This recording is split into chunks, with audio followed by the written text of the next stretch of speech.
Hey friends, my name is Austin and today we're doing a bit of a deep dive into the movie Tron Legacy. We will be analyzing its themes and messages and talking about why I just might think it could be a parable.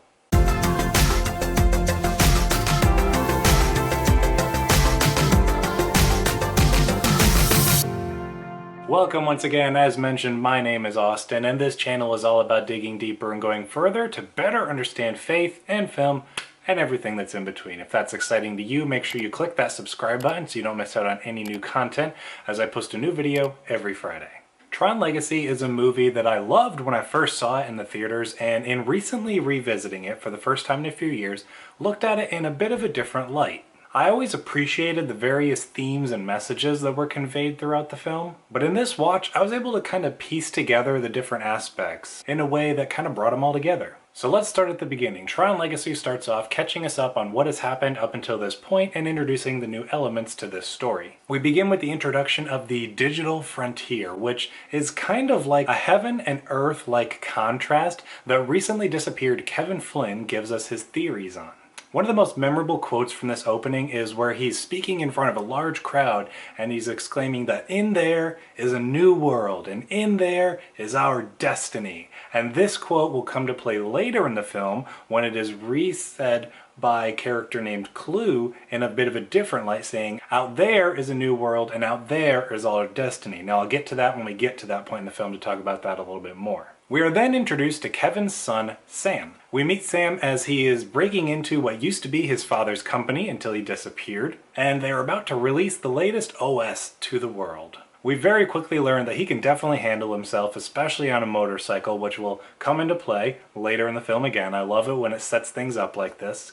And he definitely knows his way around a computer. He releases the OS for free, and while making his escape, he is pursued by a security guard who is clearly looking for a promotion, who chases him all the way to a crane that is mounted on the edge of the skyscraper of this company. Another memorable quote that we get from Sam is when he is confronted about this and the security guard's like, "Why are you making it free?" He says, "Well, you can't steal something that was designed to be free." And I really like this quote. This is one of the first quotes that really jumped out at me in this watch through that made me look at it in a different light, is the message of Christianity and love in the Gospels. And so many different organizations and groups try to twist that and try to get something out of it, where this is a message that was designed to be free. And I'm going to tie a lot of these messages and themes back to that of Christianity because as I mentioned at the beginning of this video, feel that it could fall definitely into the almost parable-like story. So you can't steal something that was designed to be free. God's love and his message was designed to be free to all those who are willing to accept it. And so I love kind of that tie-in and how we're going to continue to see that thread throughout this film. Once Sam is released after his shenanigans at the company and a visit from an old family friend, Sam arrives at his father's old arcade from back in the 80s. He switches on the power and we are off. So the song Separate Ways comes on, and I never really picked up on this before. I thought it was just a cool 80s song, but this time when I was listening to it, I was really listening to the words. And one thing I've been trying to pick up on in watching movies recently is whenever they put real music that we the audience are familiar with in a movie, there's real significance behind it, be it the music in that song or the lyrics in that song. And in this one, it's definitely music because it's 80s and that was when the arcade was up and going. But I've listened to the lyrics and it's talking about going separate ways but still loving one another. And I was like, well, there's definitely something that comes into play with the story, because as we're going to learn, Kevin and Sam had gone their separate ways, unintentionally of course, but there's still a love that is shared between them. And I'm not sure if that's exactly what was intended by putting this song into the movie, but I feel like that's a pretty good shot in the dark. So after making a discovery in the basement, Sam stumbles onto the grid. He is captured and brought to what is called the games. And right before the games begin, he's given this disc that they call an identity disc. Again, this is just me theorizing on all this kind of stuff, but I feel like that identity disc has a lot to do with the human soul, because he's told when he's given this disc, everything that he does will be tracked and recorded on this device. And similarly, the human soul, it is taking into account everything we do, every decision we make, all that kind of stuff that goes on, and there's just things that we experience throughout our life, those way into our soul, and it's tracked through that. So it has a significance, and it brings significance, and it really ties those two elements together. So I really feel that there's definitely a lot of crossover, different relations between the world in this movie and our own. So I'm going to go through a pretty big skip here. We're going to skip over the games with the disc battle, the light cycle battle. Obviously at this point Sam has now discovered that Clu is here and is running the system. He thought it was his father, but obviously this is the clone of Clu. So Cora comes, rescues him, and they're off. They're now back with his father Kevin, and they've been reintroduced to one another. And Kevin is confronted by Sam. Why didn't you come back? And you did all these things. And Kevin gives him the rundown saying, I created Clu, and then we created this utopia, a perfect world. And Clu became corrupted and led a genocide in his quest to create the perfect system. I'm going to touch on that again really soon. So at this point, Kevin and Sam have pretty much figured out that Clu is trying to get out. And Kevin says that Clu figures, if you guys can come in, then we must be able to get out. And Kevin says that their worlds are more connected than anyone knows. And going back to, again, the relationship of, in the movie, the world that Sam and Kevin are familiar with versus the grid in this digital world, and the heaven and earth-like comparison that I gave, the kingdom of heaven and the earth that we live on are much more connected than we know. Even multiple times throughout the Bible, we are told that the kingdom of heaven is at hand. It's here on earth. And there is a strong connection where the things that we do in this life will echo into eternity. Yes, I just quoted Gladiator. So, Sam wants to do things a little bit different than his way his dad does. So, he goes off after being told by Cora about this guy named Zeus who can get him anything he wants. I've always liked the character of Zeus. He's so charismatic and funny. But then this time I was like, you know what? There's significance in everything. So why did they pick the name Zeus? He was told, hey, there's this guy Zeus who can help you. He can get you anything he wants. Well, Zeus in mythology is a god. And when looked at and put up against the Christian theology, obviously Zeus is a false god. So I feel like they kind of went with that with naming this character Zeus because he's claiming he can get people whatever they want, but he's like a false god. Like, no one is perfect, and he has his failures and shortcomings that we will quickly see soon. So Sam goes there, screws everything up. His father shows up, comes in, is able to get him out, but not before Cora is injured in the rebellion that takes place at this location. They are barely able to make it away, getting onto a train to try and get to the exit so that they can stop Clu from getting out. While Cora is healing and kind of rebuilding herself, Sam and his dad get to talk again.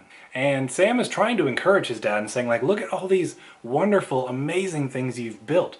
And Kevin, his dad, responds in saying that, like, no, I screwed it all up in chasing after perfection. I would give all of this up for one more day with you. And a lot of times throughout this movie, Kevin is seen as like the creator, a god-like figure. And I can't help but make those comparisons to God here in reality. As we know from the scriptures, God did give up everything. He gave us his son so that he can spend not just one day with us, but all of eternity with each and every one of us should we so choose. Now, jumping quickly back to Zeus, he actually managed to get Kevin Flynn's disc right before they escaped and is making a deal with Clu for some power in the grid. But, unfortunately, Zeus is making a deal with the devil. And as soon as Clu has what he wants, he's done with him. He doesn't care what kind of deal they made. He's got what he wants. He doesn't need him anymore. That's very similar to the work of the devil in our world. As soon as he gets what he wants out of you, he does not need you and could care less about what happens to you. But I love how so much of these things are metaphorical, almost parabolic? Is parabolic a word? I don't know, but it's parable-like, that's what I'll say. It's so parable-like to the stories that Jesus told in the scriptures and the parables that we have from different cultures that has been passed down for so long. It's so grand in all of it has. There's so many little things that just jumped out at me this time. I was able to tie all these things together, and I absolutely, definitely brought this movie up a few notches for me. Now that Cora is back and healed up, we learn more about her background and where she came from. We learn that she is an ISO and a miracle that was found within the system.